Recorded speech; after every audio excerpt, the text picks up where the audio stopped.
Assalamualaikum warahmatullahi wabarakatuh. Saya Muhammad Bagas Prayuda ingin mempresentasikan bersama kelompok 10 tentang MK Ekonomi Pembangunan yang berjudul Perdagangan dan Industrialisasi. Sebelum kami mempresentasikannya, kami akan memperkenalkan diri terlebih dahulu. Yang pertama ada Herianto, kemudian ada Ilham Bayu Prayogi, kemudian saya sendiri Muhammad Bagas Prayuda, lalu ada Kak Zurni Kurniawan. Materi pertama akan saya bacakan sendiri. Yang pertama adalah perdagangan. Perdagangan atau yang biasa disebut perniagaan adalah kegiatan tukar-menukar barang atau jasa atau keduanya yang berdasarkan kesepakatan bersama, bukan pemaksaan. Pada masa awal sebelum uang ditemukan, tukar-menukar barang dinamakan barter, yaitu menukar barang dengan barang. Pada masa modern, perdagangan dilakukan dengan penukaran uang. Yang selanjutnya adalah perdagangan dalam negeri dan internasional. Perdagangan dalam negeri adalah suatu proses kegiatan jual beli barang atau jasa yang sistem perdagangannya hanya mencakup wilayah negara Kesatuan Republik Indonesia saja dan tidak termasuk ke perdagangan luar negeri. Selanjutnya adalah perdagangan internasional, merupakan kegiatan jual beli antara dua negara yang berbeda. Kegiatan tersebut menjadi satu di antara sektor yang mampu meningkatkan perekonomian negara. Pihak yang melakukan perdagangan ini dapat berupa individu, perusahaan, atau pemerintah. Yang selanjutnya ada arah perdagangan. Arah perdagangan dibagi menjadi dua. Yang pertama, negara-negara industri mengekspor ke negara-negara maju, ke seluruh dunia dengan imbalan bahan-bahan mentah. Yang kedua, berbeda dengan negara Jepang, Amerika, Australia, Selandia Baru, mengekspor ke negara-negara berkembang. Yang selanjutnya akan dibacakan oleh Herianto. Selanjutnya yaitu ekspor dan impor. Poin pertama, kebanyakan perusahaan memulai keterlibatannya dalam bisnis luar negeri dengan mengekspor, yaitu menjual beberapa produk reguler mereka di luar negeri. Poin kedua, pemasukan barang atau jasa dari luar negeri atau daerah pabean untuk diedarkan ke dalam negeri atau daerah lalu lintas bebas. Untuk jasa yang diterima dari luar negeri seperti asuransi, transportasi, tenaga asing diperhitungkan juga sebagai impor.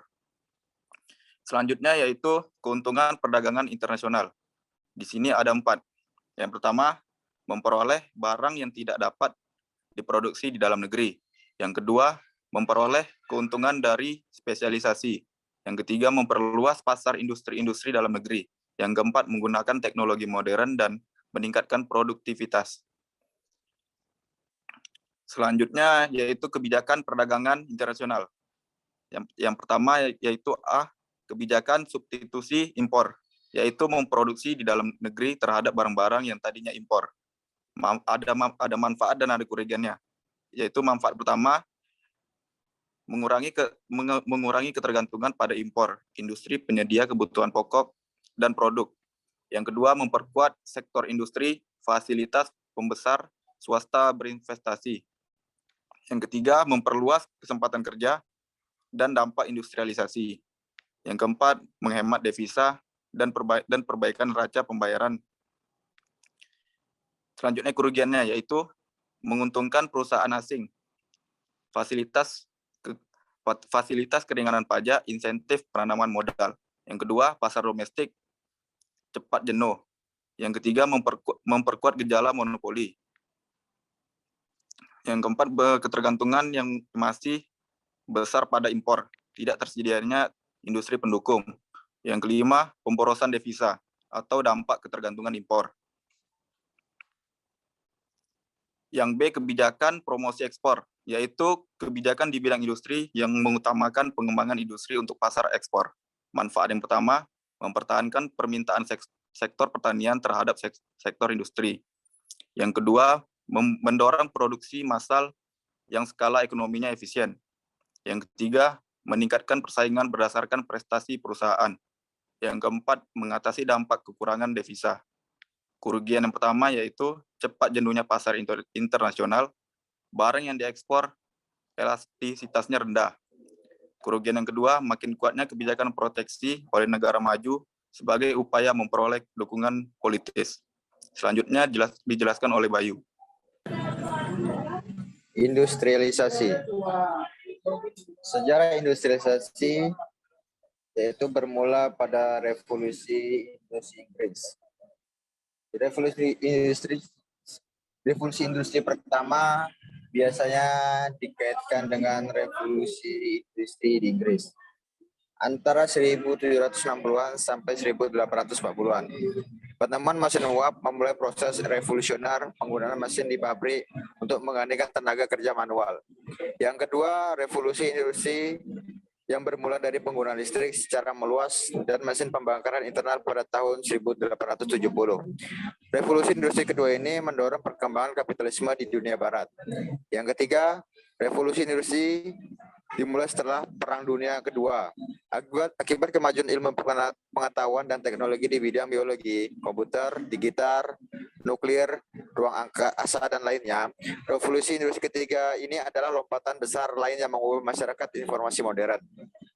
Pengertian industrialisasi. Industrialisasi ini ialah suatu proses interaksi antara perkembangan teknologi, inovasi, spesialisasi, dan perdagangan dunia untuk meningkatkan pendapatan masyarakat dengan mendorong perubahan struktur ekonomi. Industrialisasi ini merupakan salah satu strategi jangka panjang untuk menjamin pertumbuhan ekonomi. Faktor pendorong industrialisasi. Di banyak negara, perdagangan internasional menjadi salah satu faktor utama untuk meningkatkan GDP. Meskipun perdagangan internasional telah terjadi selama ribuan tahun yang lalu, dampaknya terhadap kepentingan ekonomi, sosial, dan politik baru dirasakan beberapa abad kebelakang ini. Perdagangan internasional pun turut mendorong industrialisasi, kemajuan transportasi, globalisasi, serta dengan kehadiran perusahaan multinasional. Baiklah, selanjutnya akan dilanjutkan oleh Kak Zurni Kurniawati. Baik, terima kasih kepada Bayu. Selanjutnya yaitu gejala dari industrialisasi. Industrialisasi merupakan gejala menurunnya sektor industri yang ditandai dengan merosotnya pertumbuhan industri manufaktur yang berlangsung secara terus-menerus. Menurutnya perkembangan sektor industri manufaktur saat itu mirip dengan gejala yang terjadi menjelang ambruknya rezim Orde Baru. Pada krisis global yang terjadi pada tahun, selain menurunkan sumbangannya terhadap produk domestik bruto, merosotnya pertumbuhan di industri manufaktur juga menurunkan kemampuannya dalam penyerapan tenaga kerja.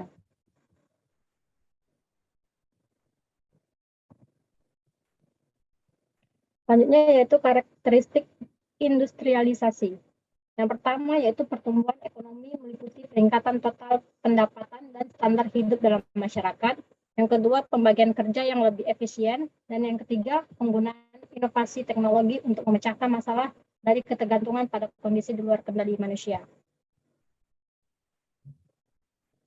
Proses industrialisasi yang pertama yaitu awalnya industrialisasi ditandai dengan transfer besar-besaran tenaga kerja dari pertanian dan pabrik-pabrik yang memiliki konsentrasi peralatan modal. Yang kedua yaitu peningkatan produktivitas tenaga kerja yang dikhususkan untuk manufaktur menjadi seimbang dengan peningkatan permintaan barang. Dan terakhir, lapangan kerja di sektor jasa meningkat lebih cepat daripada manufaktur setelah awal industrialisasi. Selanjutnya akan dijelaskan oleh Bagas. Oke, kesimpulannya adalah korelasi antara industrialisasi dengan perdagangan adalah di mana hasil-hasil industri lokal yang memiliki daya saing tinggi di pasaran internasional, maka membuka peluang bagi pengusaha industri kecil dan menengah untuk mengambil kesempatan memasarkan hasilnya ke pasaran luar negeri, dan tentunya melakukan ekspor pada negara-negara yang memiliki hubungan perdagangan dengan Indonesia. Oke, sekian itu saja presentasi dari kelompok 10 untuk ekonomi pembangunan. Kurang lebih jika ada salah kami mohon maaf. Saya akhiri. Wassalamualaikum warahmatullahi wabarakatuh.